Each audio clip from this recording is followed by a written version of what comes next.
Boa noite.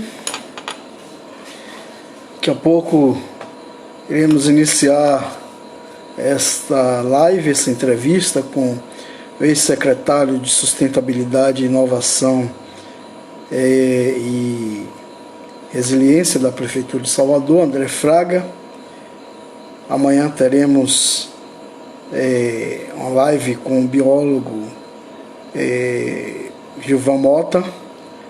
E na sexta-feira, teremos uma live com o ambientalista Daniel Barreto. Então, essa semana, com entrevistas dedicadas, especialmente a partir de hoje até sexta-feira, à temática ambiental em comemoração à Semana do Meio Ambiente. Então, todos vocês, além de participarem dessa live de hoje, com o André Fraga, estejam ligados também para que possam participar durante a semana, amanhã, na quinta-feira e na sexta-feira, dessas outras. Amanhã, com o Gilvan Mota, nós discutiremos árvores para a cidade de Jiquié, sobre a arborização urbana, sobre áreas verdes.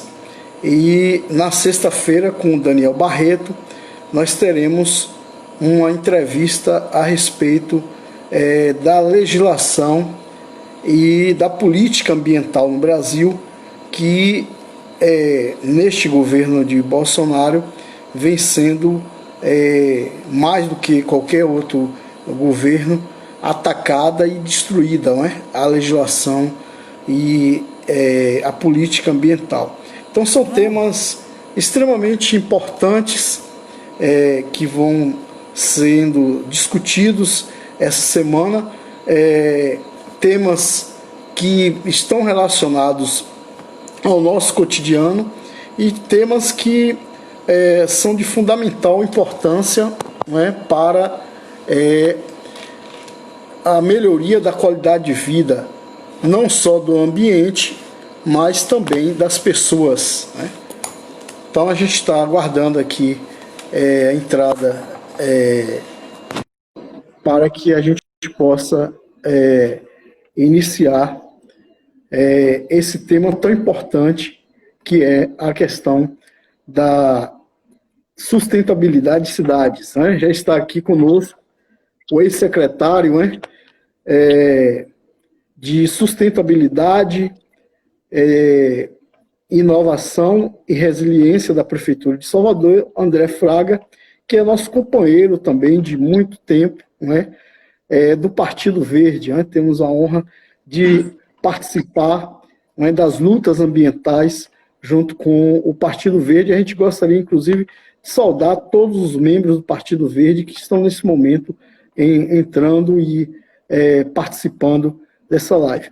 André, eu gostaria que você se apresentasse, dissesse a sua formação, qual é o período que você esteve na secretaria, Você agora licenciou, saiu da secretaria, dizer o porquê, Fizesse uma breve apresentação.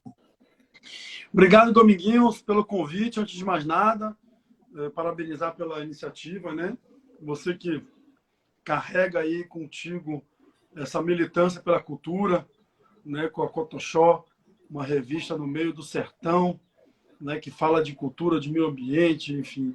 Parabéns pelo seu trabalho, parabéns por tudo que você fez, viu, meu irmão? O que você faz, Meu nome é, como você já me apresentou, André Fraga, nasci no Rio de Janeiro, filho de Eliana Moreira Fraga, que estava online, não sei se está online ainda, entrou aí por um pouco de tempo, e Everardo Fraga. Vim para Salvador, nasci no Rio de Janeiro, vim para Salvador aos 18 anos, aos 19 ou 20 me filiei ao Partido Verde, milito no movimento social, movimento estudantil, movimento ambientalista, enfim, depois de uma série de projetos e ações, acabei chegando na gestão pública, através da do Partido Verde e da eleição de 2012. Então, o prefeito Assemineto nos convidou, na época, Ivanilson era o secretário, depois, em 2014, eu assumi a secretaria e passei, então, a desenvolver os projetos, as ações, enfim, tirar do papel tudo que a gente do PV defende e tive a oportunidade, de alguma forma, de fazer acontecer. Fiquei 7 anos e 3 meses na secretaria, desses 6 anos como secretário. 6 anos como secretário e saí recentemente, porque nesse momento sou pré-candidato a vereador aqui na nossa cidade, em Salvador, para levar essa mensagem agora para o Legislativo, caso dê certo, obviamente, caso o partido aceite minha pré-candidatura. André, nós temos aqui pessoas de diversos setores da sociedade, diversas camadas da sociedade, e gostaria que você explicasse a respeito do que é sustentabilidade. Não é? Muitas vezes a gente não tem apenas aqui ambientalistas ou pessoas que estudam na área ambiental, então gostaria que você explicasse o que é sustentabilidade. Sustentabilidade, vamos de forma geral, assim, dá para dizer que é quase tudo, mas é uma ação, projeto, iniciativa, enfim, plano, projeto, que de alguma maneira se equilibre no tripé econômico, ambiental e social. Então, sustentabilidade não é necessariamente só o que é verde, ou é plantar uma árvore, ou fazer coleta seletiva. Não.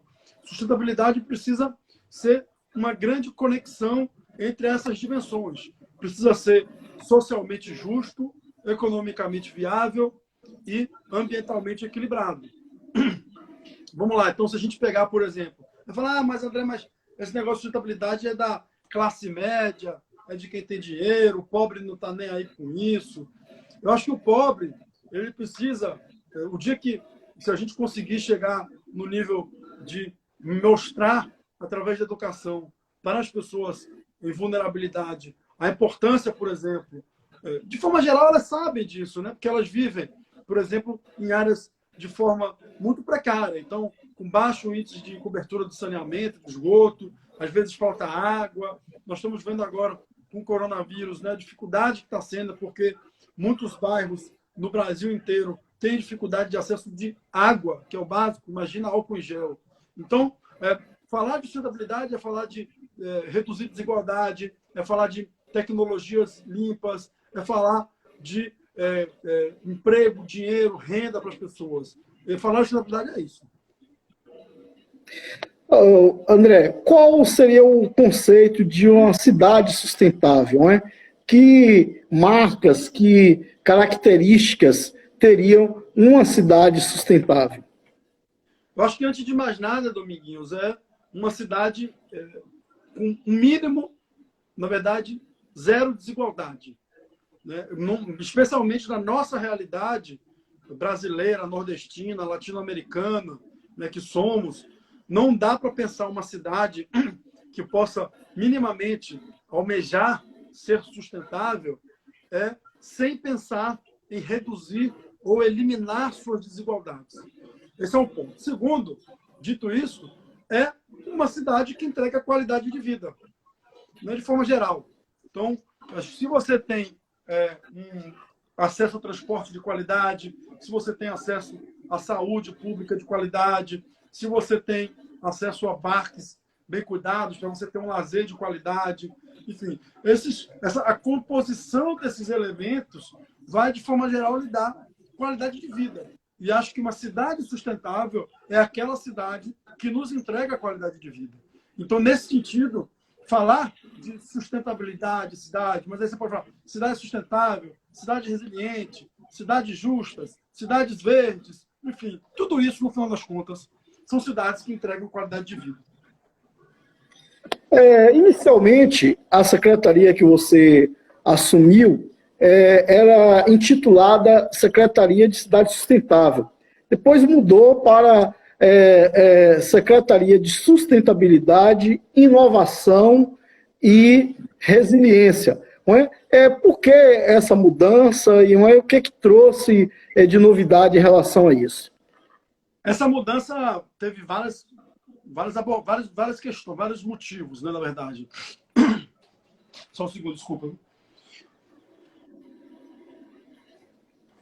Na verdade, Dominguinhos, primeiro, a gente tinha na secretaria um trabalho inicial, porque a primeira gestão aqui em Salvador, em 2013, pegou uma situação muito difícil em Salvador, né? Quem é de Salvador lembra que, enfim, o prefeito anterior deixou a cidade destruída. Então, o primeiro ano foi um ano muito de alguma forma, a gente trabalhar elementos de recuperação, de vencer passivos que existiam. Então, Salvador não tinha nenhuma legislação ambiental, não tinha programas, projetos, políticas públicas, porque sequer existia a secretaria, né? A gente tinha aqui uma superintendência de meio ambiente. Bom, então, esse primeiro ano foi muito isso. Foi o ano que a gente fez a política de meio ambiente, foi o ano que a gente desenvolveu novos decretos e leis, reformou o Parque da Cidade, melhorou a infraestrutura, passou a recomeçar a plantar árvores na cidade, que isso não se fazia. Quando você passou para o segundo mandato do prefeito Assemineto, então ele já tinha ali, na visão dele, a gestão já tinha condições de ir além do básico ou ir além do que já tinha sido feito. E aí ele me convidou e falou: André, eu queria que você tocasse a partir de agora também a agenda. A gente precisa pensar uma agenda de inovação para o município. Então, nesse contexto, ele incluiu isso na nossa secretaria. E aí, no primeiro momento, ficou Cidade Sustentável e Inovação. Então, qual é o grande objetivo dessa agenda de inovação? Foi construir ali um caminho de diálogo com o ecossistema de inovação de Salvador, né? As startups, a academia, enfim, de forma geral, o Sebrae, enfim, os coworkings, todo mundo que, né, é um ecossistema, como a gente usa na biologia, a gente também usa na agenda de inovação. Então, a gente chegou e começou a desenvolver esse trabalho. E em 2017, 17, a gente lançou a estratégia de resiliência. Salvador faz parte da rede 100 Cidades Resilientes, que é uma rede internacional de cidades. E aí a gente fez um compromisso com essa rede e incluiu o nome Resiliência na secretaria. Então a gente passou então a ser Secretaria de Sustentabilidade, Inovação e Resiliência, incluindo aí, por exemplo, hoje a Diretoria da Defesa Civil, que está dentro do guarda-chuva da secretaria da gente. Você falou aí, inclusive terminando, a respeito da questão da resiliência. Salvador, na sua gestão à frente da secretaria, sediou um evento internacional em relação à questão das mudanças climáticas, e hoje faz parte de um fórum internacional, de uma articulação em relação a esse enfrentamento. Eu gostaria que você falasse a respeito dos projetos e dos programas em relação a essa temática e esse evento que aconteceu no ano passado. Bacana. A crise climática, Dominguinhos, é a maior crise que a humanidade vivenciou e vai vivenciar. A gente está vivendo agora, especificamente, essa urgência que o coronavírus nos impôs, que, sem dúvida nenhuma, nós não podemos deixar para depois. Porém, uma crise muito mais severa, que tem impactos tão abrangentes quanto a crise do coronavírus para a humanidade, está em curso. A crise climática segue em curso.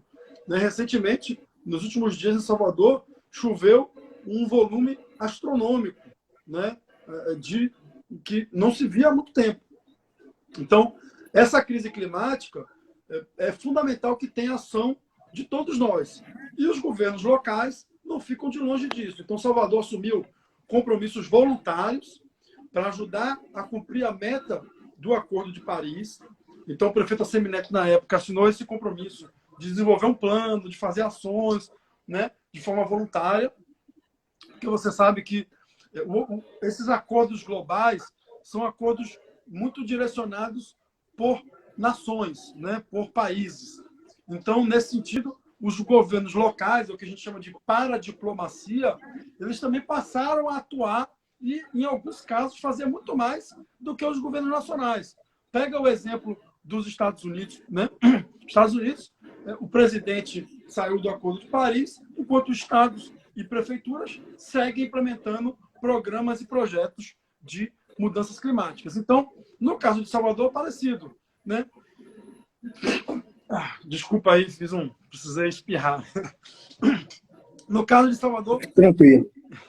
no caso de Salvador, parecido. O que aconteceu? A gente vinha numa toada de desenvolver ações de mudanças climáticas. Nesse momento, a prefeitura está fazendo um projeto de mudança, um plano, né, de mudanças climáticas. E o que houve?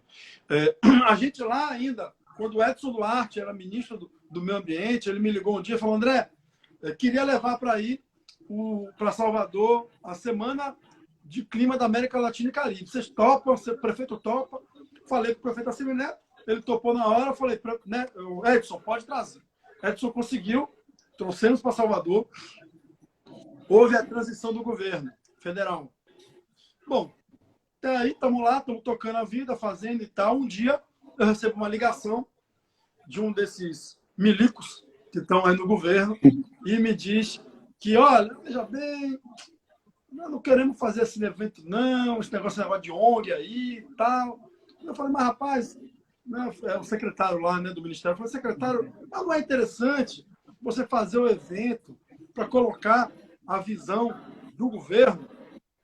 Aí ele falou, não, negócio de ONG, não quero não. Mas, tudo bem, vou informar o prefeito. Informei o prefeito Assemi Neto, né? Só que aí estava nos bastidores. Só que, de alguma forma, isso foi parar na imprensa. Parou na imprensa, porque aí a imprensa me procurou, me posicionei. O prefeito Assemi Neto me ligou um dia, eu achei até que ele estava chateado comigo, falou, pô, o prefeito me ligando, brigando com o ministro na imprensa e tal.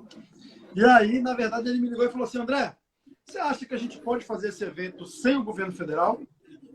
Eu falei, prefeito, acho difícil, né? Porque ONU é a conexão de governo nacional, mas vamos tentar, vou aqui pesquisar. 2 minutos depois ele me ligou de volta e falou, não, André, pode dar uma declaração em meu nome, dizendo que nós queremos fazer, nós vamos fazer esse evento aqui. E aí foi que desencadeou uma grande articulação e que a gente conseguiu manter o evento, né, bancado unicamente pela Prefeitura de Salvador. Pela primeira vez na história, um evento da ONU foi realizado diretamente com a Prefeitura, a ONU diretamente conosco, e foi um grande sucesso. O evento foi o mais concorrido da história da ONU, nas semanas de clima regionais. Nós tivemos 5.000 inscritos. No evento anterior, do ano anterior, que foi o Montevidéu, Dominguinhos, houveram 500 inscritos. Então, você vê, foram 10 vezes a mais. E a gente conseguiu, então, trazer esse evento para Salvador, manter a bandeira hasteada. Enfim, foi um grande momento. E Salvador, nesse momento, está desenvolvendo uma série de planos e ações já. Enfim, já mudou, por exemplo, a parte da frota de ônibus, que polui bastante na cidade, melhorou já a qualidade do ar, enfim, por aí vai, né? Foi uma atitude realmente louvável, né? Inclusive, eu estava no momento lá no CONAMA, no Conselho Nacional do Meio Ambiente, e nós apoiamos também essa articulação e a posição do prefeito Assemi Neto foi uma posição realmente importantíssima, porque foi uma decisão política. Ele poderia muito bem não ter apoiado, ter seguido a cartilha do governo federal, entretanto, ele fez todo o esforço de que fosse realizado o evento em Salvador. Né? E em relação à questão do evento, houve uma série de compromissos, né, André? Então, eu gostaria que você falasse um pouco após a realização da semana, que ações foram desenvolvidas em Salvador. Veja, antes do evento, Salvador já tinha feito compromisso, né, de desenvolver uma estratégia de mudanças climáticas para o município. Então, Mas, independente disso, porque o plano, na prática, está sendo feito ainda. Ele não está pronto. Né? Então, o compromisso macro que o prefeito Assemineto assumiu foi de zerar as emissões da cidade até 2049, que é o ano que Salvador completa 500 anos. Né? Então, a ideia é, de alguma maneira, comemorar os 500 anos e a gente ter uma cidade zero carbono. É um desafio grande, ousado, mas eu acho que é possível e o plano está trazendo esses objetivos. Então, de forma geral, de forma macro, Salvador vem atuando, precisa atuar em 3 frentes, já vem fazendo muita coisa. A gente fez um inventário de emissões aqui da cidade e 70% das emissões vem de transporte. Essa é a realidade na maior parte das cidades da América Latina, até da Europa também, enfim, da África, da Ásia. Então, o que a gente está fazendo? A gente precisa, prioritariamente, avançar na redução das emissões de transporte. Então, algumas das ações que a prefeitura fez foi, por exemplo, ampliar a rede de ciclovias. Né? Começou em 20 e poucos quilômetros quando a gente chegou, e hoje está em mais de 250 quilômetros. Mudou a motorização de ônibus, né? de uma motorização muito mais poluente para uma motorização muito menos poluente. Está procurando, de alguma maneira, trazer a perspectiva da eletromobilidade também para o município, que aí é zero emissão. Né? Na frente, a segunda contribuição é da energia. A energia emite bastante também. Então, o que a gente tem feito? Incentivado construções que sejam mais eficientes da energia, incentivo também para a energia solar no município, que é um grande potencial, e por aí vai. E a terceira grande contribuição das emissões é a parte de resíduos. Então, resíduos contribuem bastante também com as emissões. E Salvador tem um desafio, que nesse caso específico a gente avançou muito pouco nos últimos anos, da reciclagem, por exemplo. Porém, o nosso aterro sanitário em Salvador, ele consegue, de forma a recuperar energeticamente o que chega lá de resíduo. Dá para dizer que Salvador segue aí reciclando até 25% em energia, em geração de energia de todo o resíduo que chega no aterro. Então, também foi o primeiro aterro, inclusive, aprovado pela ONU para negociar créditos de carbono no mercado de carbono. Então, é uma grande contribuição também. Então, tem várias iniciativas já em curso, ao mesmo tempo, muita coisa sendo pensada e planejada aí para o médio e longo prazo. Mafran perguntou aqui né, do projeto Cidade Limpa, que é de Jiquié, Mafran, que é do Partido Verde, por que Jiquié não tem unidade de conservação? Isso é exatamente por falta de políticas públicas. Mas eu gostaria de lhe perguntar em relação às unidades de conservação aí de Salvador, não é? O que é também uma importância grande, não é? Nessa questão do clima e também da própria qualidade de vida para a população, para as espécies vegetais, animais, etc. Os parques urbanos, né, enfim, unidades de conservação de forma geral são fundamentais. Inclusive, cada vez mais pesquisas têm associado melhorias no índice de obesidade, melhorias nos índices fugiu agora a palavra, quando tem muito açúcar, diabetes, doenças cardiovasculares, em função de pessoas que moram perto, até questões mentais também, né, como depressão, menos doenças de quem mora perto de parques, por exemplo, nas cidades. Então, eu percebo que a gente precisa, e aqui em Salvador a gente teve a oportunidade de reformar alguns parques, requalificar parques, como o Parque da Cidade, o Jardim Botânico está em obra nesse momento, né? A gente também implementou novos parques, né? O Parque dos Ventos está aí entregue, novo. A gente tem o Parque Marinho da Barra, o Parque Pedra de Xangô. Então, há um grande trabalho, e eu digo isso com muito orgulho, porque na história da nossa cidade, esse é um ponto, talvez, nunca feito antes, né, nesse período de tempo, do volume de parques que foram criados e já estão sendo implementados.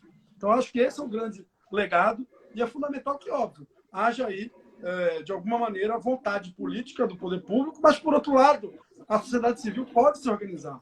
Eu dou o exemplo aqui do Parque do Parque Marinho da Barra, que se originou da demanda da comunidade local. Eles chegaram a mim e falaram, a gente quer criar esse parque, e eu, obviamente, topei, a gente foi, mas a origem foi essa. E outro foi o Parque do Vale Encantado, que também teve essa origem popular, vontade, e o Parque Pedro chegou, que também surgiu da sociedade. Então, eu acho que a sociedade de Jequié pode, de alguma maneira, se mobilizar, se considera que há um espaço que precisa ser conservado, e, de alguma maneira, ir para cima e pressionar o governo local a implementar essa unidade de conservação. Gostaria de saudar nesse momento aqui a Bianca Mendes, né, que mora hoje em Portugal e que é filiada ao Partido Verde aqui no Brasil, em Jequié, né, que já está residindo lá, casou com português e mora lá em Portugal. Mandar um grande abraço. Também várias pessoas aí entrando na nossa live, a Conceição Barreto, que é cunhada, esposa do meu irmão, que é presidente do PV aqui, que é José Vicente, já lhe lançou aí para presidente da República, viu, André? Rapaz, tá bom, tá brincadeira não, viu? Você é só vereador, não. Lançou para presidente da República. Mas gostaria de... uma série de perguntas estão sendo feitas aqui, mas também os nossos internautas enviaram perguntas anteriormente à realização aqui da entrevista. A psicóloga Amanda Cafezeiro, que é também uma pessoa que lhe acompanha bastante nas lives, no seu trabalho, uma admiradora do seu trabalho, ela pergunta aqui, durante o período como secretário, muitas ações direcionadas à sustentabilidade puderam ser colocadas em prática em tempo relativamente pequeno. Você acha que alguma característica pessoal sua contribuiu para esse processo? Seu temperamento, seu estilo de liderança? A pergunta da psicóloga Amanda Cafezeiro. Eu acho que, obviamente, que algumas características que eu possuo possam ter colaborado, outras talvez tenham atrapalhado. Eu acho que ninguém tem só coisa boa, né? Todo mundo tem, de alguma maneira, defeitos, né? Problemas, questões a resolver. Você, como psicóloga, deve saber disso. Então, eu acho que o que eu procuro sempre exercer, eu coloquei isso como um mantra para mim, a gente vai aprendendo com a vida, né? Então, hoje já não sou tão jovem, já estou com 36 anos, né? Conheci Dominguinhos aí há uns 13, 15 anos atrás, então eu cheguei muito jovem. E lá atrás eu era muito do embate, da confusão, de impor, de certa forma também, opinião. E hoje eu percebo que uma liderança, né, principalmente nesses momentos que a gente vive, precisa, de alguma maneira, puxar para o diálogo, puxar para a conexão, puxar para o que nos une, né? Acho que esse é o grande objetivo. E é isso que eu boto como mantra para mim, e é isso que eu tento fazer o tempo inteiro. Recentemente, eu fiz uma publicação, fazendo uma crítica a um projeto aqui, em um parque, e aí uma pessoa da sociedade civil veio me questionar, achando que eu não devia ter feito aquilo daquela forma, assim, assensado. E aí começou a subir o tom diretamente comigo. E aí me deu uma vontade assim, sabe aquela vontade que dá vontade de responder e ser agressivo? Aí eu parei e pensei assim, mas ele tem o mesmo objetivo que eu, que é ver o parque bem cuidado, quer ver o parque bem, quer ver o parque organizado, popular, cheio de gente. Então isso nos une. Aí eu me apeguei naquilo que nos unia e não apeguei no que nos dividia. Falei, bicho, você pensa assim, eu penso diferente. Beleza? No modelo. Mas o que nos une, vamos discutir o que nos une, tal. Acabou que a gente estava conversando e não debatendo. Então, eu acho que esse é o grande desafio na liderança, porque muitas vezes a sociedade, essa palavra empatia é uma palavra muito bacana, que todo mundo gosta, mas na prática, a sociedade muitas vezes não tira ela da boca para fora. A maior parte das pessoas desconhece os desafios de sentar numa cadeira pública, de sentar numa cadeira de secretário. Muitas vezes se acha que o secretário tem superpoderes, né, de resolver todos os problemas e de fazer tudo que se poderia fazer. Eu gosto muito de uma frase de Mujica, né, o ex-presidente do Uruguai, que ele fala, alguma pessoa perguntou para ele, e aí, Mujica, você fez tudo? Claro que não. Claro que eu não fiz tudo que eu queria. Né? A política é muito mais complexa do que a gente imagina. São diversos interesses. Né? O desafio é você conseguir fazer o que você consegue fazer, o que você dá para fazer. E ali você tem que ir até o limite, apertar, empurrar, né? Convencer. E aí a característica que eu acho que faz toda a diferença é essa característica da conversa, do diálogo, da articulação, de mostrar a perspectiva, de não querer impor, mas de entender também a perspectiva do outro e, a partir dali, construir esse caminho. Então, é nesse sentido, Domingos e Cafezeiro, que eu acho que é essa. E, assim, entender que sustentabilidade é transversal. Se é transversal, eu posso conversar com o secretário de Educação, como eu posso conversar com a Secretaria da Reparação. Posso conversar com a infraestrutura, como eu posso conversar com a saúde. E, a partir dali, ir construindo pontes. Acho que esse é o desafio para quem, de fato, quer trabalhar na política pública. E é nesse sentido que eu tenho buscado implementar as minhas iniciativas. Não é fácil, não é simples. Às vezes, pessoas que poderiam ser grandes aliados e aliadas se colocam como adversários. Né? Às vezes, já tem o próprio movimento ambientalista, que, em alguns casos, algumas lideranças que estão ainda, assim como lideranças políticas nossas estão com a cabeça no século XXI, né, desenvolvimentista, algumas lideranças do movimento ambientalista também têm essa cabeça do século XXI, né, que é da briga, da confusão, de discordar e de divergir. E muitas vezes não percebem no gestor que está ali tentando fazer um aliado, um parceiro, que pode, né, de alguma maneira, ter benefício. Então, se você pegar o que está acontecendo no planeta, né, Salvador é, na minha opinião, um grande espaço que as coisas positivas vêm acontecendo. Né? Amanda está, inclusive, dizendo que esse seu comportamento, inclusive, ajuda a mudança do comportamento das pessoas. Está lhe parabenizando por isso, né? Amanda Cafezeiro. Uma pergunta de Bosco, Bosco é aqui do Partido Verde, aqui de Jequié, em relação à sua bandeira como vereador, sendo eleito vereador, qual vai ser a sua principal bandeira? A gente está fazendo um planejamento aqui na pré-campanha e a gente está usando alguns ODS, tá? Então, a gente escolheu 4 ODS para trabalhar prioritariamente. Um é educação, o outro é saúde, o outro é mudanças climáticas e o outro é comunidades sustentáveis. Então, esses 4 ODS serão nossas principais bandeiras, todas elas se conectando de alguma maneira. Então, as bandeiras que eu defendo são as bandeiras que eu já pratico, né?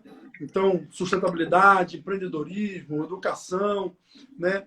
Agora, com o coronavírus, não tem como a gente não falar de saúde, porque saúde está completamente conectada também com a sustentabilidade. Enfim, então, são essas as bandeiras que eu seguirei, né, levantando e empunhando.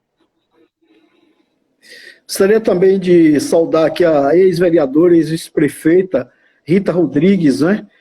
Aqui de Jequié, também minha ex-aluna aí, Regina Célia e Sônia, que tem trabalhado junto com você aí na Secretaria de Sustentabilidade. Uma pergunta aqui do presidente da Associação Indígena aqui de Jequié, que é o Antônio Lourenço. O que fazer para alinhar o conceito de sustentabilidade dentro desse modelo capitalista que estamos vivendo? Veja, eu estou lendo um livro agora, inclusive, bem interessante, que é um livro do Yuval Noah Harari, que é 21 lições para o século XXI. E ele traz uma reflexão bem interessante, que ele fala o seguinte: a gente tinha 3 modelos em disputa no passado. Uma era o fascismo, outra era o comunismo e outra era o capitalismo, né? O capitalismo liberal, né? Liberalismo. Então. Bom, o fascismo perdeu, né? Está tentando aí se recompor, mas perdeu o jogo. Aí ficou durante o tempo o capitalismo e o comunismo disputando, né? Foi a Guerra Fria, aquela confusão e tal. Com a queda da União Soviética, só ficou o capitalismo liberal. Esse é diríamos assim, quem triunfou, né? Só que o capitalismo liberal também já se coloca aí de maneira... já apresenta fadiga, né? As pessoas já não acreditam mais. Né? E eu acredito, e assim como ele coloca no livro também, que esses movimentos mais autoritários, né? Essa tendência autoritária que o planeta está vivendo em várias frentes, aqui no Brasil, nos Estados Unidos, na Itália, na Hungria e por aí vai, ela é uma tendência em função dessa perda de fé no capitalismo liberal. Esse é um ponto. O que eu acredito? Eu confesso que a gente ainda não achou um outro modelo. Né? Essa democracia liberal é a que a gente, de alguma maneira, considera menos pior, por enquanto. Né? O capitalismo, na forma como ele é desenhado e imposto para a gente, ele basicamente nos incentiva a consumir de forma infinita, né? Nós, enquanto cidadãos, e o sistema, enquanto sistema, né? Enquanto consumo dos nossos recursos naturais do planeta, e, obviamente, que isso não é sustentável. Existem já alguns movimentos aí, como o capitalismo consciente, né? Enfim, que, de alguma maneira, se apresentam como alternativas a esse modelo de capitalismo selvagem, liberal, puro e simples. Né? Eu não tenho resposta. Tá? O que eu posso dizer aqui é algumas provocações como essas, mas eu não tenho, de fato, uma resposta, porque se eu tivesse essa resposta, talvez a gente pudesse estar vivendo uma outra realidade. Mas eu acho que a gente precisa, de fato, refletir sobre o capitalismo liberal, sobre essa democracia liberal, esse modelo, para que ela não se perca. Né? Minimamente aí um modelo que possa ser uma evolução do que a gente está vivendo nesse momento. Né? De fato, ele representa muita desigualdade e essa desigualdade não pode seguir existindo. O arquiteto Leonardo Duarte está perguntando aí se essa questão da pandemia colocou em xeque esse modelo capitalista neoliberal. Eu acho que bota em xeque o nosso modelo, porque, veja, a China, em tese não é capitalista liberal. Né? E foi lá que surgiu o vírus, porque eles também não respeitam os limites ambientais. Que pese a China esteja fazendo uma grande virada, né, para energia solar, veículos elétricos, etc., eles têm um grande desafio, porque eles também têm um modelo de consumo baseado na escala. Né? Então, os chineses hoje consomem muito também, igual os ocidentais. Então, eu não sei se colocou em xeque o nosso modelo de forma geral de consumo, colocou em xeque o nosso modelo porque demonstrou, né, deu visibilidade a uma legião de invisíveis, por exemplo, no Brasil, que uma parte da sociedade nunca viu, que é a desigualdade. Então, colocou em xeque, concordo, mas isso tem sido dito há muito tempo por muita gente já. Né? Se a gente pegar o próprio Partido Verde, coloca isso há muito tempo, né? De que o modelo de produção, o modelo econômico, esses modelos vão levar a gente a sucessivas crises. Essa é mais uma. Essa é a primeira pandemia que nós, né, vivemos, nossas gerações estão vivendo, mas novas virão. Novas virão.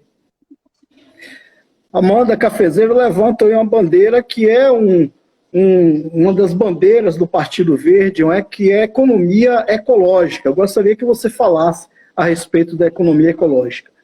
É interessante isso, né? Que tem gente que chama também de bioeconomia, etc. Né? Eu acho que o Brasil, infelizmente, vem perdendo sucessivas oportunidades na nossa história. E eu temo, de fato, que a gente perca mais uma vez uma oportunidade. O presidente, né, esse presidente psicopata, ele está defendendo, né, sistematicamente o uso da cloroquina. Né? Não sei se todo mundo sabe o que é cloroquina. A cloroquina ela vem de uma planta dos Andes peruanos. E o que significa isso? O que isso representa? Representa dizer que, ao mesmo tempo que o presidente defende o uso de um medicamento que veio de uma planta da Amazônia, né, porque os Andes ali é a Amazônia, ele está, ao mesmo tempo, incentivando, né, com a sua postura, a ocupação, a grilagem, né, o crime na Amazônia. Então, ao mesmo tempo que vamos considerar que fosse verdade, né, que a cloroquina fosse a solução dos nossos problemas, Uma planta seria a solução dos nossos problemas. Quantas plantas nós ainda não conhecemos na Amazônia? E podem ser a solução de tantas doenças que a gente já conhece e que poderão vir ainda. Quantas plantas estão na nossa caatinga? Quantas plantas estão no nosso cerrado, no nosso Pantanal, que é a maior área alagável do planeta? Quantas plantas estão nos pampas, na Mata Atlântica? Então, ao mesmo tempo que ele incentiva a destruição da nossa biodiversidade, ele está defendendo um produto dessa biodiversidade.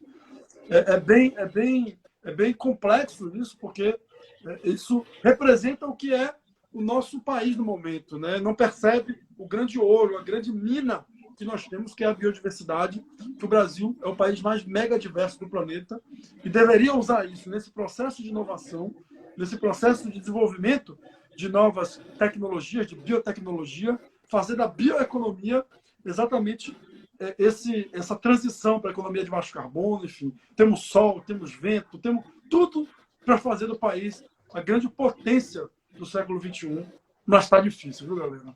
Está difícil.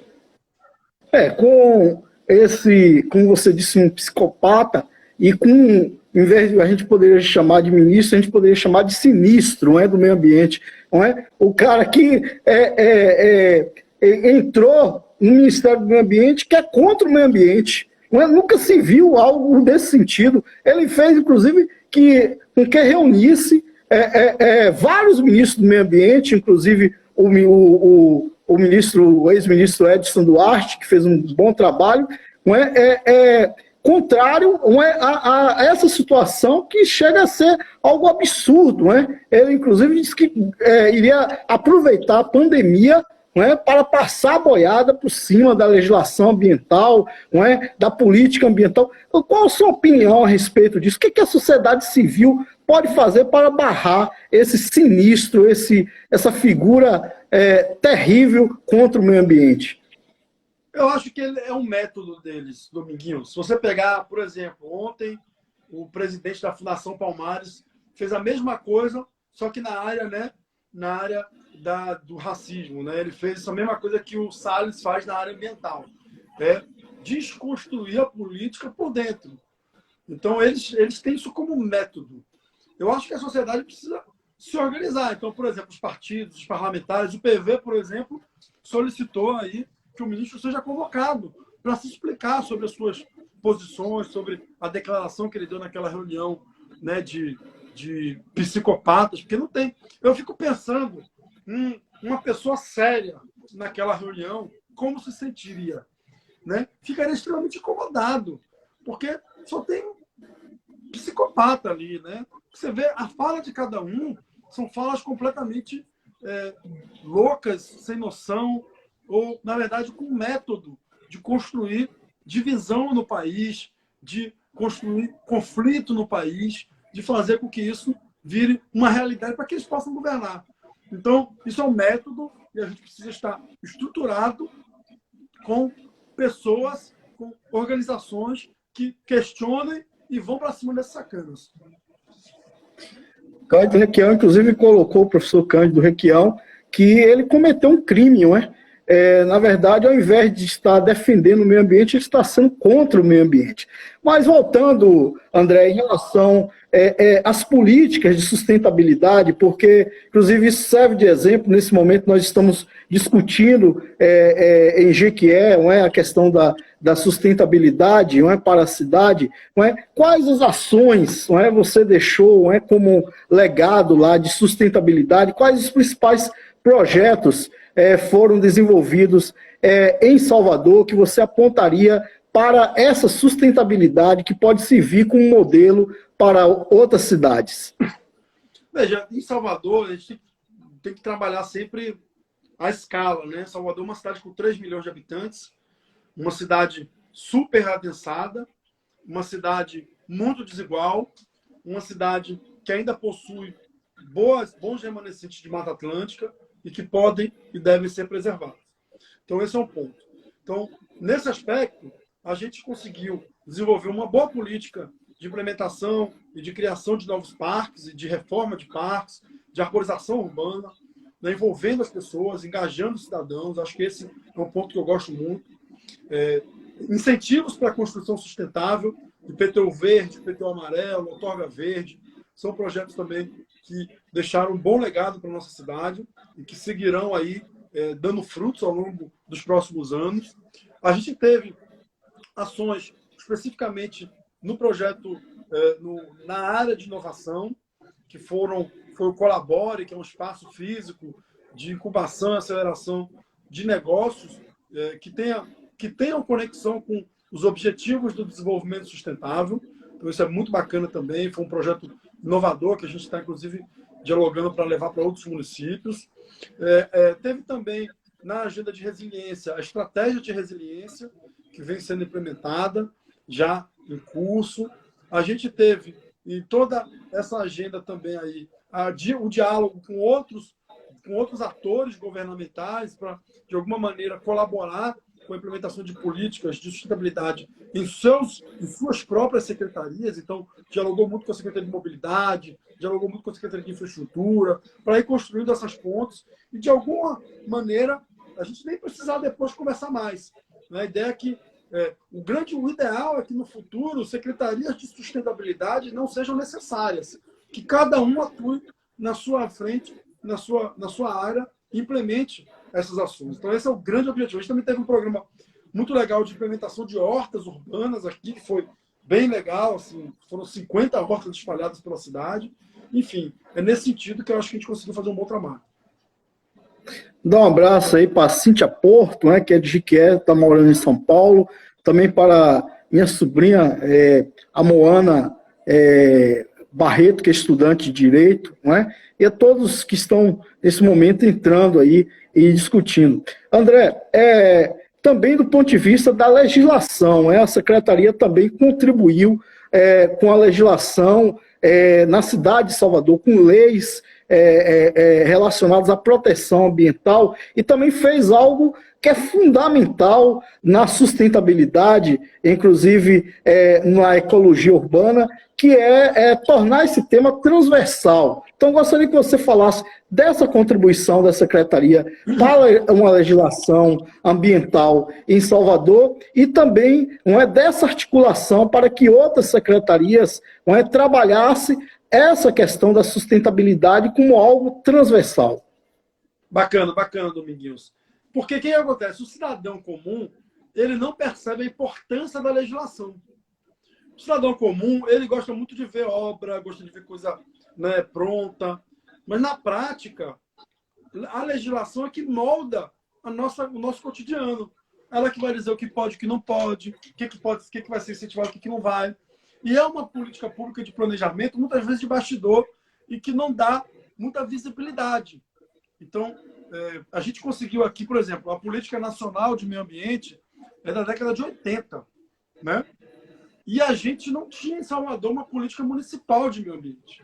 Então, a gente fez isso, né? Hoje, Salvador tem uma política municipal de meio ambiente, a gente tem um plano diretor de arborização urbana. Então, antes, quando se ia plantar árvore em Salvador, se plantava de qualquer jeito, de qualquer espécie, de qualquer porte.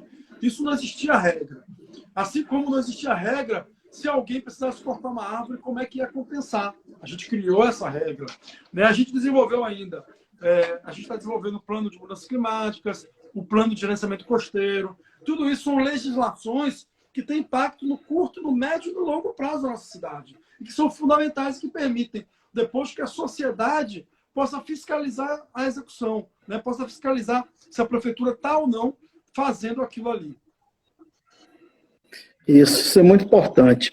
Eu vi uma mensagem aqui rapidamente, mas não pude abrir o WhatsApp, porque eu estou acompanhando o seu, de Tereza Motinho. Se você quiser, Tereza, pode escrever sua pergunta aqui e encaminhar.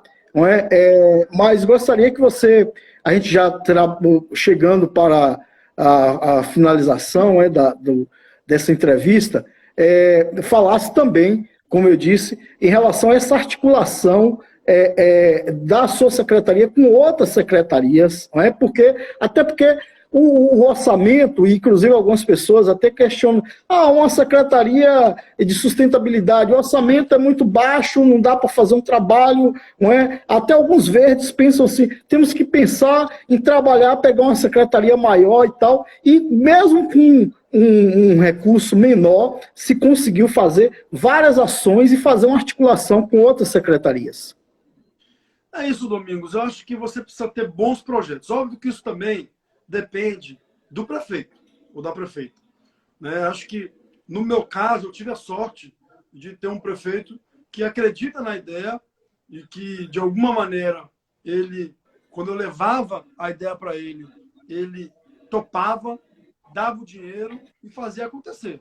Então, esse é um ponto importante, né? Então, independente da secretaria, você pode estar na Secretaria de Educação e não ter a visibilidade que um secretário de Meio Ambiente tem. Depende, por um lado, da liderança do gestor, da gestora, depende da relação que o prefeito tem com o secretário, com um tema, enfim. E também das ideias que você quer trazer, do planejamento que você desenvolve, né? Então, eu tive também uma outra oportunidade de ficar quase 8 anos na secretaria, né? Isso faz toda a diferença. Tem gente que fica um ano e não dá para fazer muita coisa, né? Tem gente que chega ali, passa ali só para ser candidato e ocupa aquele espaço ali sem muito objetivo, diríamos assim. Então, o meu grande objetivo era fazer a coisa sair do papel. E eu tive esse tempo, né? E nesse tempo, a secretaria era desse tamanhozinho, mas cresceu um pouco. Não ficou uma secretaria gigantesca, mas ela cresceu. Ela veio crescendo, ela veio ganhando visibilidade, ela veio ganhando, né, mais recursos também. Então, de uma maneira muito objetiva, é importante que, por um lado, você tenha esse suporte do gestor maior, né, da gestora, do prefeito, da prefeita, você tenha vontade de fazer a coisa acontecer, e aí acho que tem que ter muita vontade de fazer diferente, porque diferente é importante. E, por outro lado, essa capacidade de diálogo, de construir alianças dentro da prefeitura. Então, quando, por exemplo, esse ano, a Secretaria de Mobilidade fez um seminário sobre mobilidade elétrica, pô, eu fiquei super feliz. Não foi a gente que fez, foi a Secretaria de Mobilidade. Está na pauta deles, eles estão fazendo, pô, é massa, é bom demais. Quando a Transalvador, né, bota na prioridade fazer ciclovia, pô, não precisa ser eu, sabe? O que eu quero é ter ciclovia. É isso que eu defendo, é isso que eu falo, é isso que eu defendo. Então, é importante. Quando a Secretaria de Educação faz uma jornada pedagógica falando de meio ambiente, sabe? Então, esses pontos é que são fundamentais. Em algum momento, o ideal é que sustentabilidade e secretaria não exista mais, porque está todo mundo falando disso.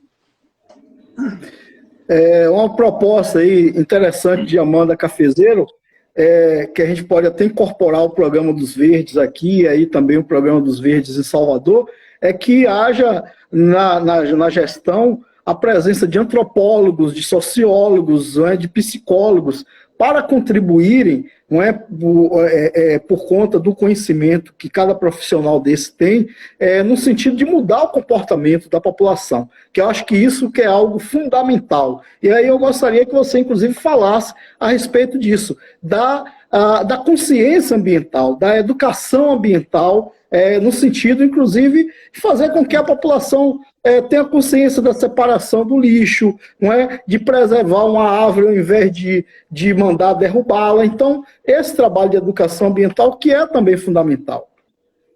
Esse é um desafio grande, porque leva, de certa forma, um tempo, né, para você consolidar os resultados, mas é muito importante que isso seja feito, né, que isso seja desenvolvido, que isso possa ser abordado com as pessoas. A educação, a formação, eu gosto mais de falar de formação, né?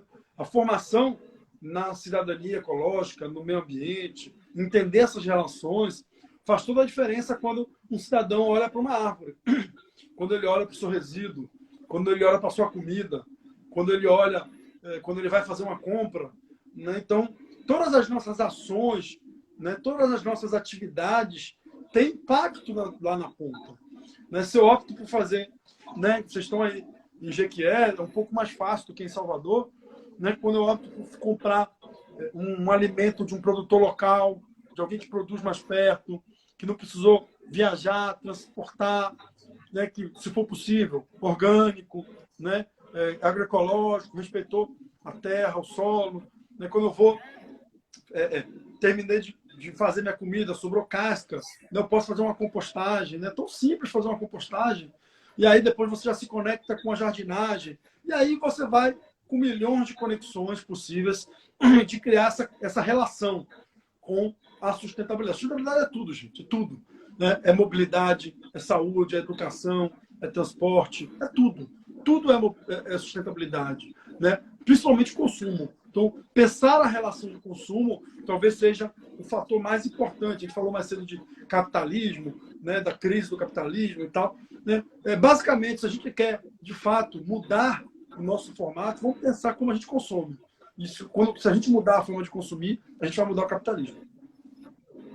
Amanhã nós teremos uma live com o biólogo, e membro do Grupo Ecológico Rio das Contas, Gilvan Mota, sobre árvores para a cidade. Gostaria que você falasse um pouco, inclusive, da experiência, aí de Salvador, nesse processo de arborização urbana, o processo das áreas verdes, o parque da cidade, me parece que está sendo um parque, inclusive as pessoas elogiaram, sendo um parque muito bonito. Você falasse a respeito disso.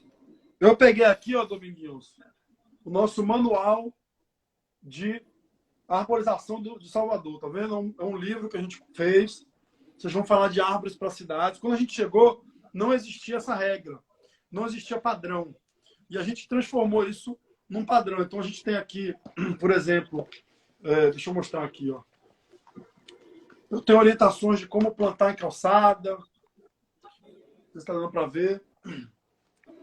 Tá vendo aqui, ó, como plantar árvore em calçada, direitinho. No final do manual, eu tenho uma ficha técnica de árvores para as cidades, para calçadas.